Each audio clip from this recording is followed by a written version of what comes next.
Hi students, आज हम class 12 के फिज़िक्स का एक नया चैप्टर शुरू करने वाले हैं जिसका नाम करंट इलेक्ट्रिसिटी है। अभी तक जो हमने क्लासेस में पढ़ा, दैट इज जो हमने चैप्टर डिस्कस किया था, that was electrostatics. So electrostatics में हमने जो स्टडी किया that was charge at rest.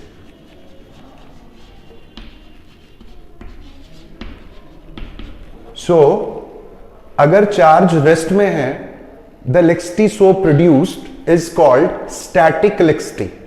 तो इलेक्ट्रिसिटी दो टाइप की फर्दर हमने डिस्कस की है। जब हमने फर्स्ट चैप्टर शुरू किया था तो चार्ज रेस्ट में था, the electricity so produced is known as static electricity. And if the charge is in motion, अगर चार्ज मोशन में है, the electricity so produced is called current electricity।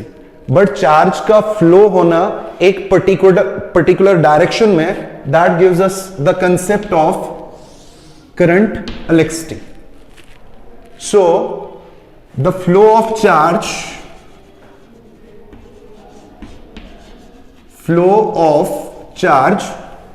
in a particular direction is known as electric current।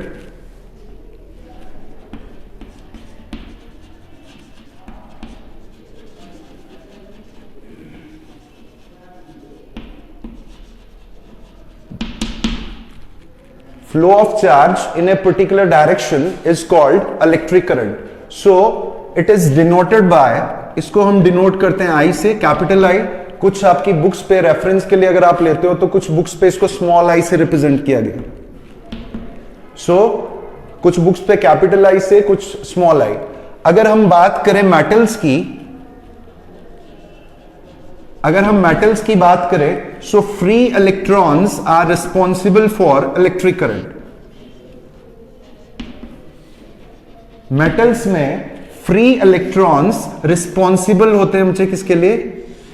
Electric current के लिए। In liquid और gases, अगर liquid और gases की अगर हम बात करें, so positive and negative ions are responsible for electric current. Okay, further mathematically अगर देखा जाए, charge is denoted by Q।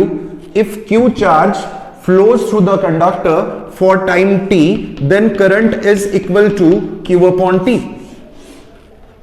That is the mathematical form of electric current। If Q charge flows through the conductor, अगर Q charge flow कर रहा है किसी conductor में for time t, तो करंट को आप रिप्रेजेंट करोगे I is equal to Q upon T। According to quantization of charge, quantization का कंसेप्ट हमने पढ़ा हुआ है फर्स्ट चैप्टर में, Q is equal to Ne। So put the value, so आपका दूसरा एक्सप्रेशन आ जाएगा I is equal to Q की जगह हम पुट करेंगे Ne डिवाइडेड बाई T। दोनों आपके पास मैथमेटिकल फॉर्म्स है, तो इट डिपेंड्स अपॉन कि आप जब न्यूमेरिकल सॉल्व कर रहे हो तो उसमें आपके पास वैल्यूज कौन सी दी हैं। अगर सिंपल चार्ज और टाइम की वैल्यू दी है, you can simply calculate the current, और यहां से E is elementary charge, N is integral multiple. So अगर इन तीनों में से ये तीन वैल्यूज दी हैं, you can calculate electric current that is flowing through the circuit. Okay, further अगर हम बात करें यूनिट्स की अगर हम बात करें, so the current is measured in ampere. SI unit की बात करें तो इलेक्ट्रिक करंट का जो यूनिट है that is ampere. We can also define ampere. We know I is equal to Q upon T, that is mathematical form of electric current. इसी expression को हम इन टर्म्स ऑफ यूनिट्स लिखते हैं। Current का unit आ जाएगा, मुझे अभी discuss करा, that is ampere. So we will write 1 ampere equal to Q, charge unit that is coulomb, and the SI unit of time is second।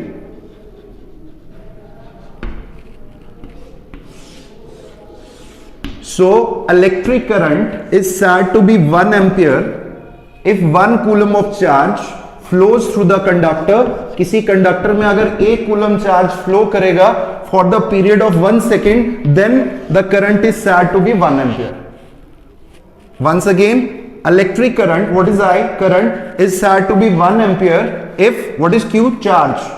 If 1 coulomb of charge flows through the conductor for the period of 1 second. So that is the definition of ampere, and the CGS unit, अगर CGS unit की बात करें, that is stat ampere. That is stat ampere. Okay. Next one is the direction of current. So the direction of current is conventional direction.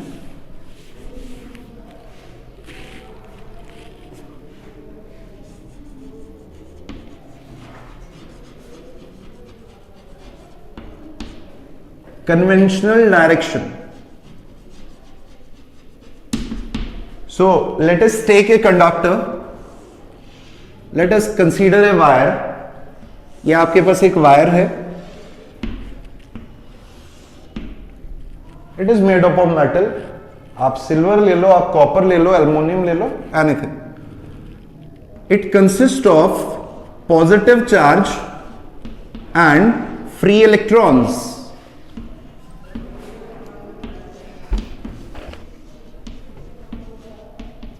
हर एक metal atoms का बना है, और atoms के आउटर मोस्ट ऑर्बिट में जो इलेक्ट्रॉन्स हैं, they are loosely bound with the nucleus. Nucleus से उनका डिस्टेंस काफी होता है. सो रूम टेम्परेचर पे उनको इतनी एनर्जी मिल जाती है कि वो अपना ऑर्बिट छोड़ के कहां जाते हैं? बाहर.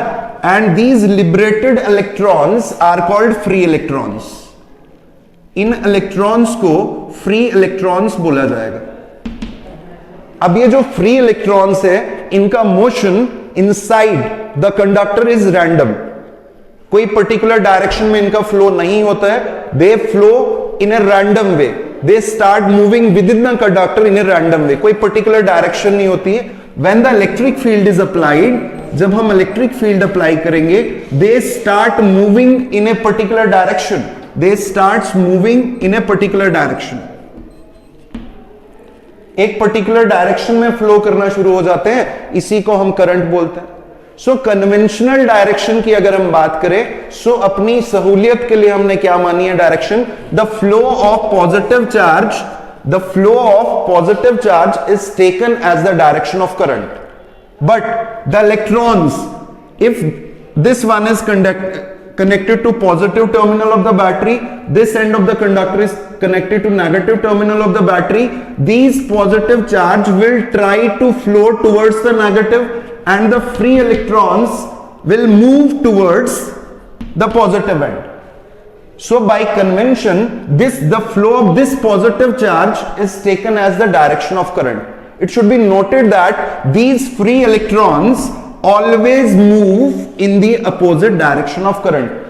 पॉजिटिव चार्ज की डायरेक्शन के फ्लो की डायरेक्शन को हमने डायरेक्शन ऑफ करंट माना, लेकिन जो आपके फ्री इलेक्ट्रॉन्स हैं वो हमेशा इसकी अपोजिट, मतलब करंट की डायरेक्शन के अपोजिट फ्लो करेंगे.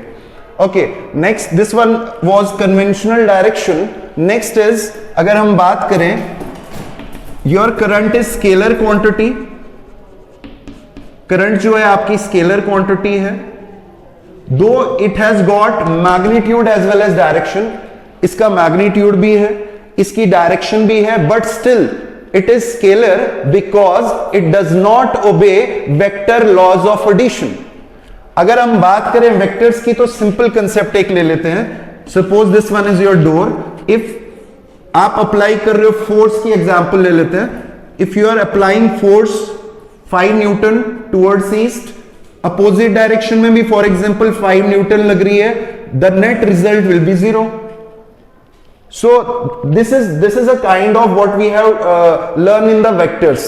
So but अगर करंट की डायरेक्शन की बात करें, suppose 5 ampere current is coming from this side, 5 is coming from this side, and according to vector इनका रिजल्टेंट 0 होना चाहिए, लेकिन हमें जो रिजल्ट मिलता है that is 10 न्यूटन.